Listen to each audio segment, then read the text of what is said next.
यदा यदा हि धर्मस्य ग्लानिर्भवति भारत अभ्युत्थानम् अधर्मस्य तदात्मानं सृजाम्यहम्।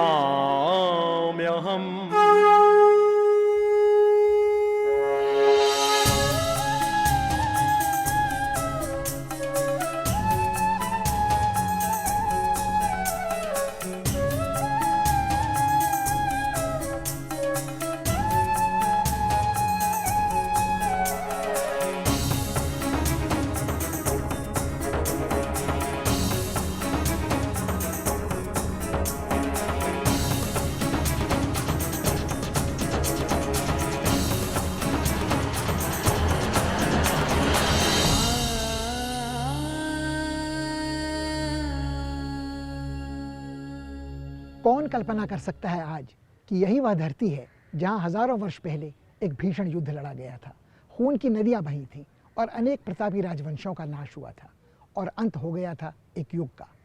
तब से आज तक कुरुक्षेत्र पर्याय बन गया है महाभारत के पौराणिक युद्ध का। एक ऐसा युद्ध जो प्रतीक माना जाता है अच्छाई और बुराई के बीच उस संघर्ष का जो सृष्टि से आज तक अनवरत चल रहा है। हमारा तन और मन भी कुरुक्षेत्र ही समझे जा सकते हैं। वास्तव में कुरुक्षेत्र की कहानी महाभारत के पौराणिक इतिहास से कई हजार वर्ष पुरानी है। जाने कब से हिंदुस्तान के श्रद्धालु कुरुक्षेत्र को धर्म क्षेत्र कहते आए हैं और मानते हैं कि यह उनका प्राचीनतम पवित्रतम तीर्थ स्थल है। श्रद्धालुओं की अपार भीड़ हर वर्ष यहाँ उमड़ती है हर पर्व त्योहार पर, और यही अविरल धार सींचती रही है, जीवित रखे है हमारी जीवंत परंपरा को। वास्तव में कुरुक्षेत्र पुण्य भूमि है।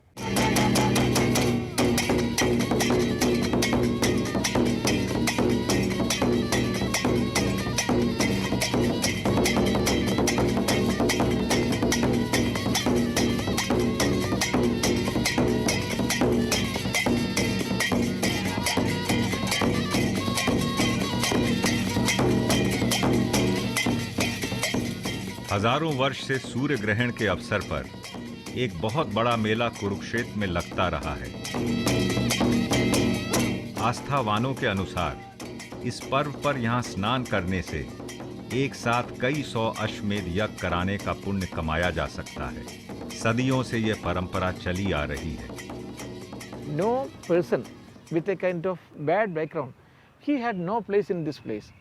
That is why Kali was told, न वर्तितव्यम तदधर्म बंधु धर्मेण नित्येन च वर्तितव्ये। ओ अधर्म बंधु, it is not the place meant for you. You should leave this place because it has been actually, the whole area has been clarified, purified by rishis and maharshis by doing penance for thousands and thousands of years.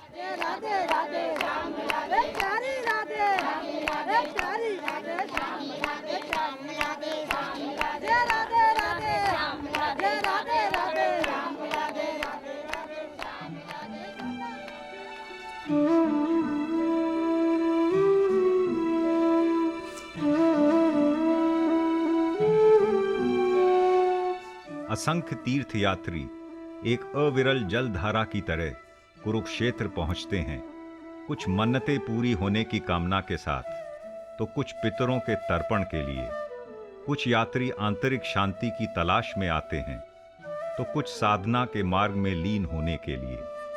जवान हो या बूढ़े, स्त्री हो या पुरुष, कुरुक्षेत्र किसी को भी निराश नहीं करता।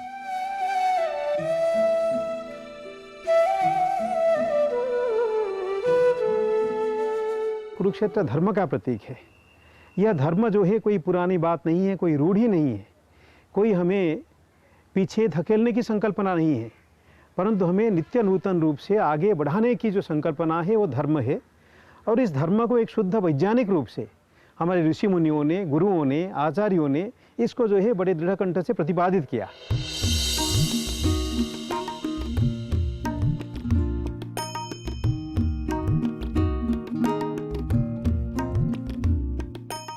पुराणों के अनुसार ब्रह्म सरोवर की स्थापना स्वयं ब्रह्मा ने पवित्र सरस्वती नदी के तट पर की थी। इसकी गिनती भारत के प्राचीनतम तीर्थों में होती है।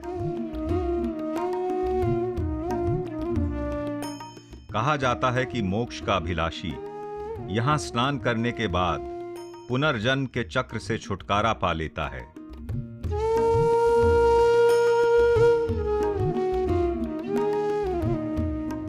विशालकाय सरोवर के बीचों बीच सर्वेश्वर महादेव का मंदिर बना है।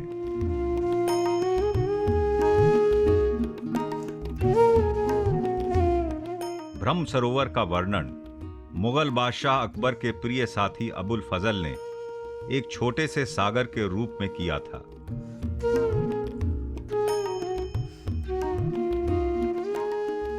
ये शरीर ही धर्म क्षेत्र है और शरीर ही कुरुक्षेत्र है।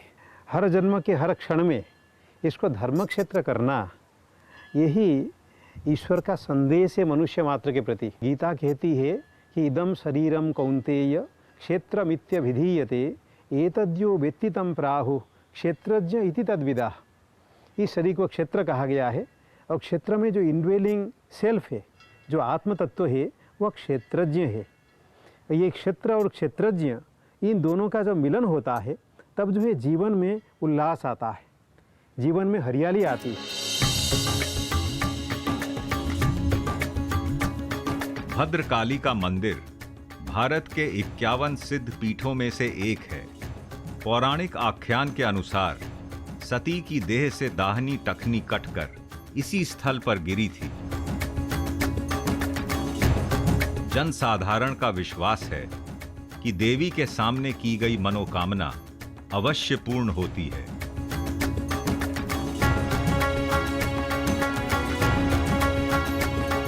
शक्ति के साथ साथ शिव की आराधना भी प्राचीन काल से कुरुक्षेत्र में की जाती रही है। स्थानेश्वर महादेव का देवालय इसका प्रमाण है।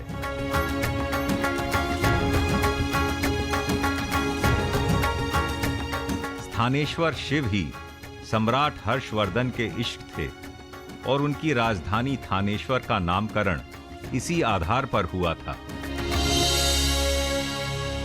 कुरुक्षेत्र जो है भारतवर्ष के अत्यंत महत्वपूर्ण स्थानों में एक है और न केवल एक महत्वपूर्ण है, इसकी अपनी विशिष्टता है क्योंकि धार्मिक दृष्टि से महत्वपूर्ण है, परंपरा की दृष्टि से महत्वपूर्ण है, पुरातत्व की दृष्टि से महत्वपूर्ण है क्योंकि कुरुक्षेत्र में एक प्रकार की निरंतरता देखी जा सकती है।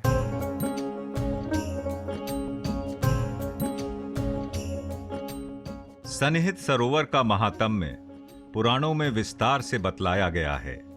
इनके अनुसार पृथ्वी में जितने भी पवित्र तीर्थ, नदी और जलाशय हैं, वह प्रतिमास यहाँ पहुँचते हैं।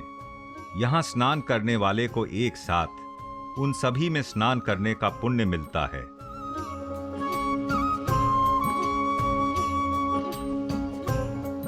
महाभारत के एक कथानक के अनुसार श्री कृष्ण अपनी पत्नी रुक्मिणी के साथ सूर्य ग्रहण के अवसर पर यहाँ आए थे, जिसका सजीव चित्रण पारंपरिक कलाकृतियों में देखने को मिलता है।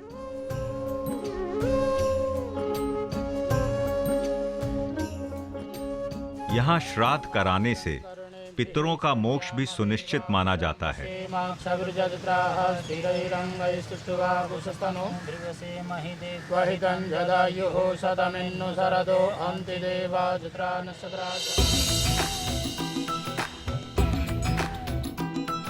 पेहवा तीर्थ का मूल नाम पृथोदक है और जनश्रुति के अनुसार पौराणिक राजा पृथु ने अपने पूर्वजों का तर्पण यहीं के जल से किया था।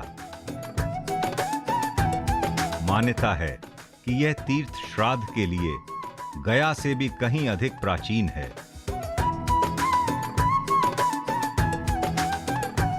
पीढ़ी दर पीढ़ी पिंडदान के लिए श्रद्धालु यहां पहुंचते हैं। इस तरह व्यक्ति अनायास अपने अतीत से जुड़ जाता है और भावनात्मक एकता को पुष्ट करता है।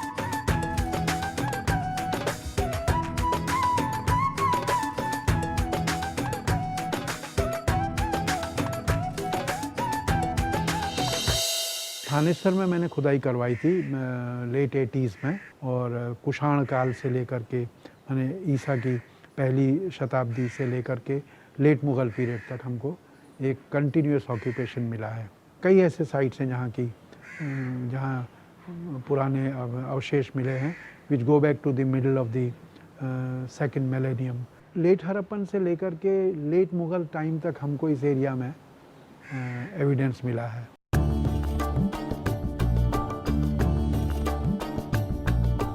पुरातत्व के शोध ने प्रमाणित कर दिया है कि कुरुक्षेत्र की धरती पर ईसा के जन्म से 5000 साल पहले ही एक उच्च सभ्यता फल फूल रही थी।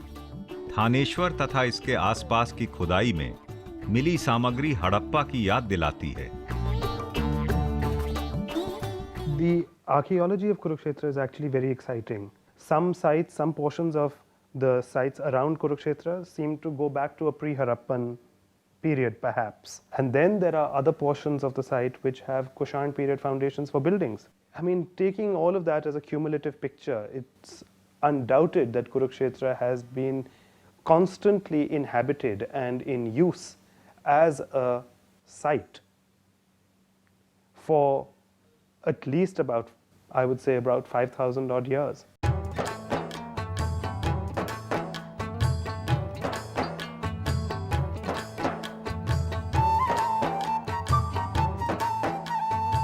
जो इलाका हजारों वर्ष से धर्म क्षेत्र कुरुक्षेत्र के रूप में पहचाना जाता रहा है, वह कई 100 किलोमीटर फैला क्षेत्र है, जिसे दृष्टावती और सरस्वती नदी के बीच की जमीन भी कह सकते हैं। इस पवित्र धरती की रक्षा 4 कोनों में खड़े दिक्पाल यक्ष करते थे। 48 कोस की इस परिक्रमा में अनेक तीर्थ स्थल हैं। प्रत्येक तीर्थ स्थल महाभारत के किसी न किसी कथानक के साथ जुड़ा हुआ है और यात्रियों के लिए आज भी प्रेरणा का स्रोत है। Actually, it doesn't matter whether you find any historical evidence or not, because it exists in the popular mind, it exists in popular culture, it exists in the religious imagination of this country, it exists in the philosophical sort of constructs of this country. What would be more real than this? Than merely trying to find some archaeological elements which may or may not confirm the idea of Kurukshetra.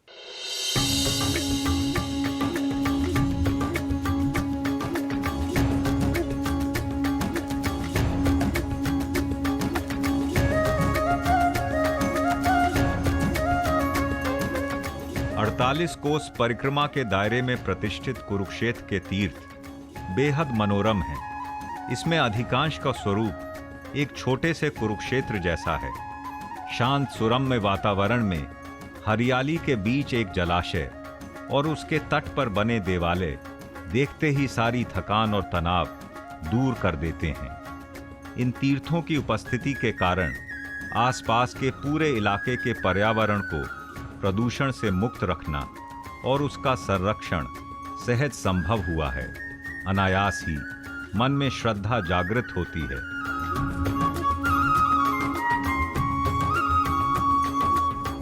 कुछ तीर्थ स्थलों का अलंकरण रंगीन चित्रकारी से भी किया गया है।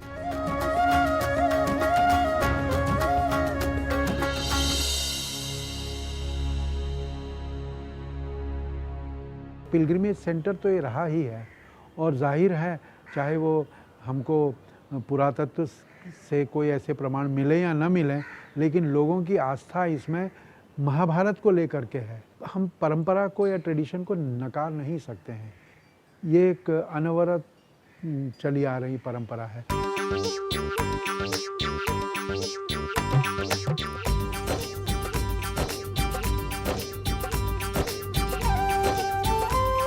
कुरुक्षेत्र की पुण्य भूमि में अनेक प्राचीन देवालय आज नया कलेवर धारण कर चुके हैं, पर कुछ जगह मंदिर निर्माण शैली के प्राचीन उदाहरण देखने को मिलते हैं।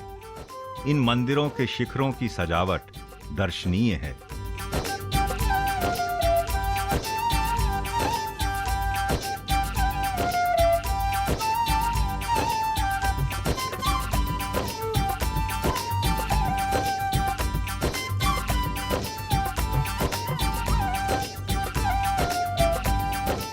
गांव वालों के लिए उनके स्थानीय तीर्थ ही प्राचीनतम, पवित्रतम और सबसे अधिक गरिमामय हैं। पूरा समुदाय बड़े स्नेह के साथ प्राचीन मंदिरों के जीर्णोद्धार में हाथ बटाता है। कुरुक्षेत्र की धार्मिक और आध्यात्मिक विरासत किसी एक जगह तक सीमित नहीं है।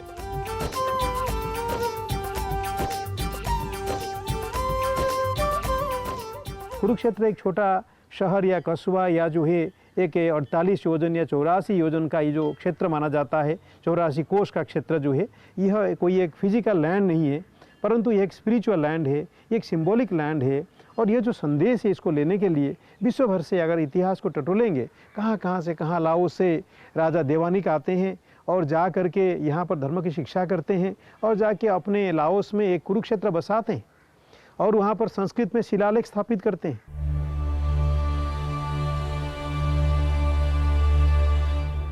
महाभारत एशिया भर में लाओस, कंबोडिया तथा इंडोनेशिया में भवन निर्माताओं, मूर्तिकारों और कलाकारों को प्रेरणा देता रहा है।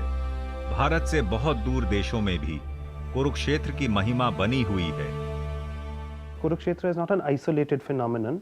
It is part of a much larger network of Buddhist sites, Brahmanical sites, which are important and visited by pilgrims of different religions at the same time.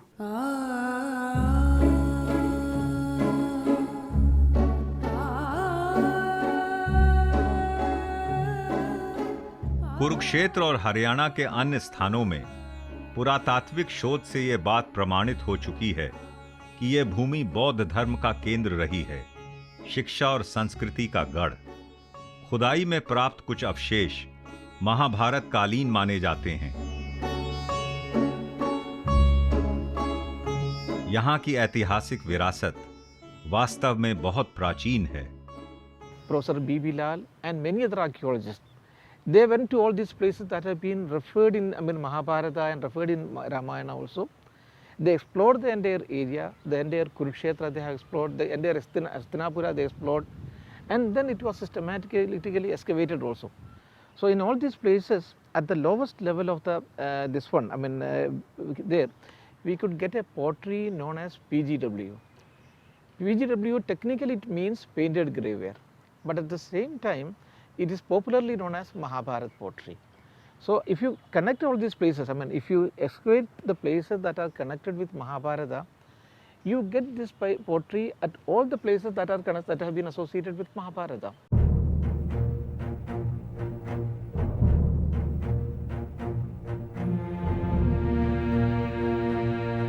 कहा जाता है कि विश्व भर में जहां भी जो कुछ है वह महाभारत में मिलता है। जो महाभारत में नहीं वह अन्यत्र कहीं भी उपलब्ध नहीं। इस महाकाव्य की बनावट काफी जटिल है और इसके कथानक और पात्र बेहद जीवंत। आज भी ये लाखों लोगों के लिए प्रेरणा के स्रोत हैं।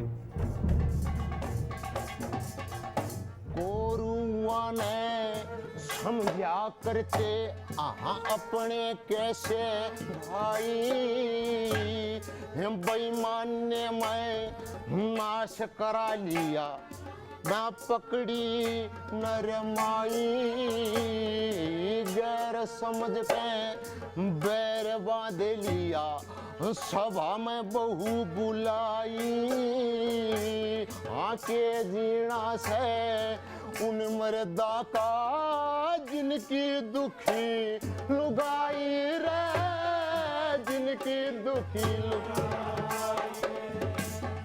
भूल गए कुटुंब मर्यादा, भूल गए कुटुंब मर्यादा, सिद्ध मुखेर करता,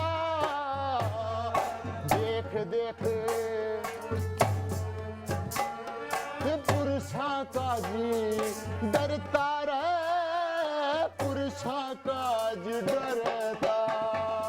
महाभारत का कथानक देश के विभिन्न हिस्सों में शास्त्रीय कलाओं में और पारंपरिक लोक शैलियों में बखाना जाता रहा है।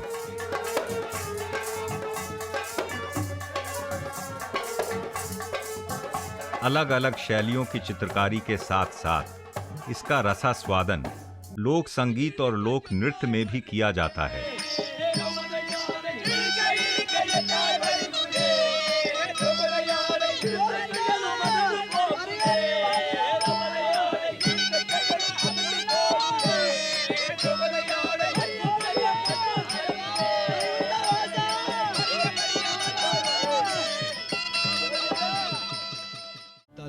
पंजन गुर सूरमा बट जोदा बहु पर उपकार।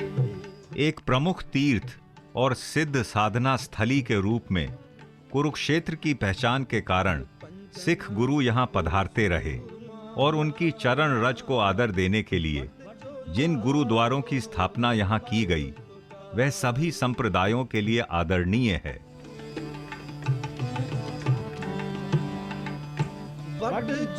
सिख परंपरा में भी कुरुक्षेत्र का महत्वपूर्ण स्थान है।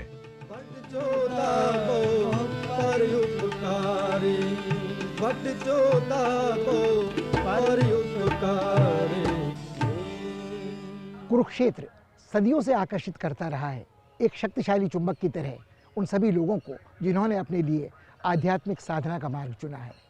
इनमें शामिल रहे हैं बौद्ध और जैन भिक्षु, सिख गुरु और सूफी संत। सूफीवाद की प्राचीन परंपरा कुरुक्षेत्र के साथ जुड़ी रही है। यहाँ रहते थे शेख कुतुबुद्दीन, जिनके दर्शन के लिए पहुँचे शेख चहलवी। उन्होंने 40 दिन तक कठिन साधना की और असाधारण लोकप्रियता प्राप्त की। उनका यह मकबरा जीती जागती मिसाल है सांप्रदायिक सद्भाव की उस परंपरा का जो कुरुक्षेत्र की पहचान है।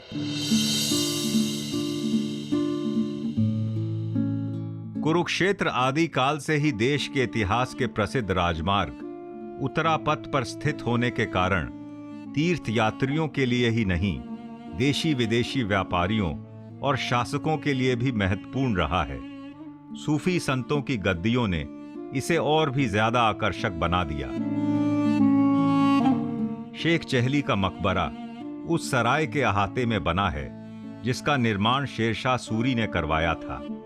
बाद में शाहजहां ने यहां एक छोटी सी खूबसूरत मस्जिद भी बनवाई, पर आज आकर्षण का प्रमुख केंद्र मकबरा ही है।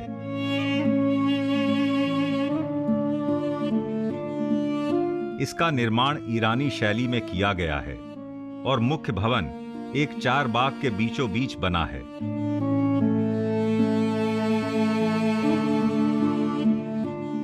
कहा जाता है कि मुगल शहजादा दारा शिकोह शेख चहली के मुरीद थे।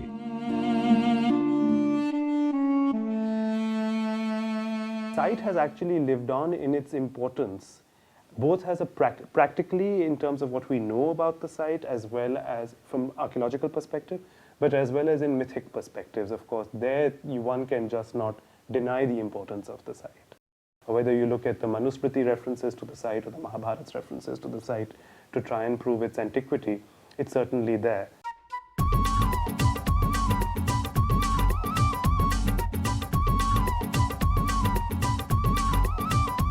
कुरुक्षेत्र के गौरवपूर्ण इतिहास की दुर्लभ झांकियां और अनमोल सांस्कृतिक विरासत के दर्शन श्री कृष्ण संग्रहालय में होते हैं।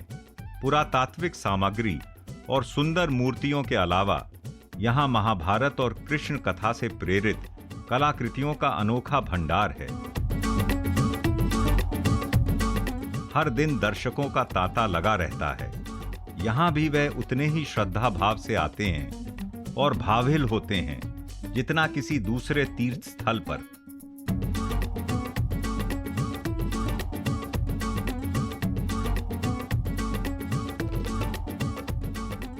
अनगिनत पौराणिक आख्यान, मिथक और इतिहास के गौरवपूर्ण अध्याय गुथे हुए हैं कुरुक्षेत्र के वर्तमान के साथ, पर जो स्वर सबसे स्पष्ट कुरुक्षेत्र की धरती में हमारे कानों में गूंजता है वह है गीता के शाश्वत उपदेश का।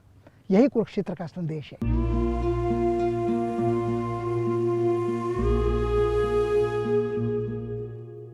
गीता का बीज मंत्र है कर्मण्ये वाधिकारस्ते मा फलेषु कदाचनः, अर्थात मनुष्य को निष्काम भाव से अपना कर्तव्य पालन करना चाहिए।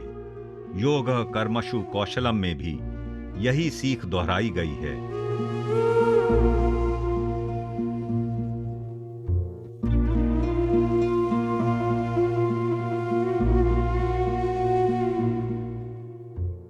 गीता का उपदेश सिर्फ आध्यात्मिक नहीं और ना ही वैराग्य से भरा है।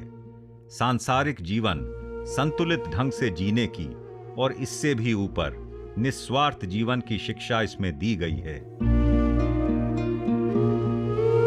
जनश्रुति के अनुसार श्री कृष्ण ने अर्जुन को यह उपदेश इसी स्थल पर दिया था और इसीलिए ज्योतिसर को पवित्र तीर्थ माना जाता है।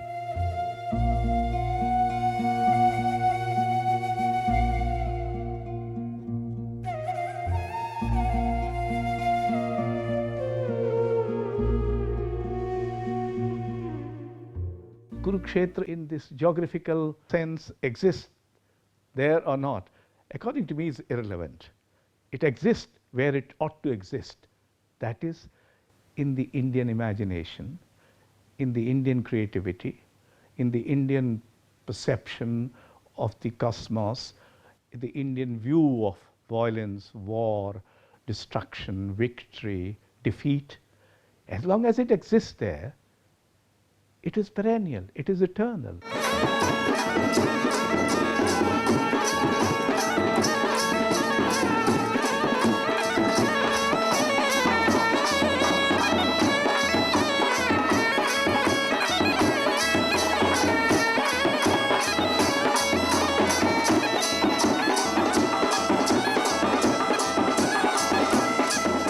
गीता जयंती समारोह का आयोजन प्रतिवर्ष कुरुक्षेत्र उत्सव में किया जाता है, जो भारतीय संस्कृति और जीवन में गीता के जीवंत प्रभाव को बड़े उल्लास के साथ प्रतिबिंबित करता है।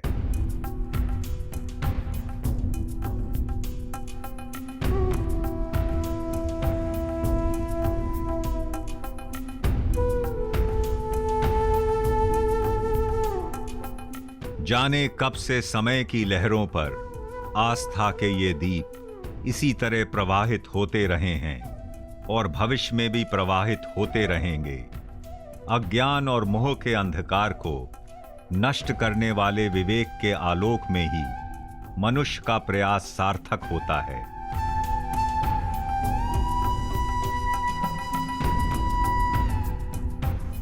गीता का उपदेश और कुरुक्षेत्र का शाश्वत संदेश यही है। जो कुछ भी मानव जीवन में श्रेष्ठतम है, आदर्श है, वह कभी भी नष्ट नहीं होता, देहांत के बाद भी बना रहता है। न हन्यते हन्य माने शरीरे।